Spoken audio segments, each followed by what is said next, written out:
ಕರ್ಕೊಂಡು ಬಿಟ್ಟು ಹೋಗ್ಯಾರ ಈಗ? ನಾನು ಎರಡು ಗಂಡು ಹುಡುಗರ್ದಾರಿ ಒಂದು ಹುಡುಗಿ ಐತ್ರಿ. ಅದ್ರಾಗ ಒಂದು ಹುಡುಗಿನ ಒಂದು ಹುಡುಗನ್ ಬಿಟ್ಟು ಹೋಗ್ಯಾನ್ರಿ. ಒಂದು ಸಣ್ಣ ಹುಡುಗನ್ ತೊಗೊಂಡು ಹೋಗ್ಯಾನ್ರಿ. ಅದು ಮಗು ಬರ್ಬೇಕು ವಾಪಸ್? ಅದು ನನ್ನ ಮಗ ನನಗೆ ಹೊಳೆ ವಾಪಸ್ ಬರ್ಬೇಕ್ರಿ. ಏನು ಹೆಸರು ಹುಡುಗರದು? ಅವ್ ಪ್ರಣಯ್ ರೀ. ಅವ್ ಕರ್ಕೊಂಡು ಹೋಗ್ಯಾನ. ಅವ್ನ ಹೆಸರು ಪ್ರಣಯ್ ರೀ. ಇವ ಪೃಥ್ವಿರಾಜ, ಆಕಿ ಅದ್ವಿಕಾ ರೀ. ಇಬ್ಬರು ಹುಡುಗರು. ಈಗ ಒಟ್ಟು ನಿಮ್ಮ ಪ್ರಣಯ್ ವಾಪಸ್ ಬರ್ಬೇಕು?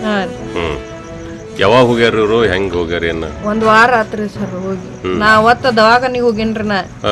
ಅವತ್ತು ದವಾಖಾನಿಗೆ ಹೋಗಿದ್ದ ದಿವಸ ಅವತ್ತನ ಮಿಸ್ ಆಗಿದಾನ್ರಿ. ಮಧ್ಯಾಹ್ನ ಅಂದ್ರ ನಿಮ್ಗೇನು ಹೇಳಿದೇನ್ರಿ? ನನಗೇನು ಹೇಳ್ರಿ. ಅವ್ ಬ್ಯಾಗ್ ನಾ ಅವತ್ತ ಊರಿಗೆ ಹೋಗಿದ್ದು ತೊಗೊಂಬಂದಿದ್ ಬ್ಯಾಗ್ನಾಗ ಅವ್ನ ಅರ್ವಿ ಹಾಕೊಂಡು ಹೋಗಿದಾನ್ರಿ. ಅಷ್ಟೇ ರೀ. ಮತ್ತು ಅವು ಏನೋ ಪಂಚಾಯತಿ ಕಾಗ್ದಾನು ಎಲ್ಲ ತಗೊಂಡು ಹೋಗ್ಯಾನ ಅನ್ನತಾರ್ರಿ ಅವರು ಏನೋ ರೊಕ್ಕ ತಗೊಂಡು ಹೋಗಿದಾನು ಅಂತ ಅಂದಾರ್ರಿ ಅವರು. ಯಾರು ಅವ್ರ ಮನೆಯವ್ರು? ರೀ ಅಲ್ರಿ ಪಂಚಾಯತಿ ಅವ್ರಿ. ಪಂಚಾಯತಿ ಅವ್ರು ಚೇರ್ಮನ್ ಹಿಡ್ದು ಏನೋ ರೊಕ್ಕ ಇಸ್ಕೊಂಡು ಹೋಗ್ಯಾನು ಅಂತ ಅಂದಾರ್ರಿ ಅವ್ರು. 5 ಲಕ್ಷ ರೂಪಾಯಿ ರೀ. 5 ಲಕ್ಷ? ನಿಮ್ಮ ಮನ್ಯಾಗಿಂದ ಏನು ತೊಗೊಂಡೋಗ್ಯಾರ? ಮನ್ಯಾಗಿಂದ ನಮ್ಮ ಮನ್ಯಾಗ ಏನಿಲ್ರಿ.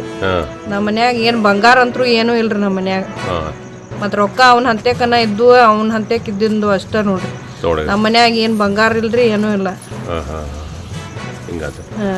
ನಿಮ್ಮ ಹೆಸರು ಹೇಳಿ? ನನ್ನ ಹೆಸರು ವಾಣಿಶ್ರೀ ಬಸವರಾಜ್ ಸಿಟಿಮನಿ ರೀ.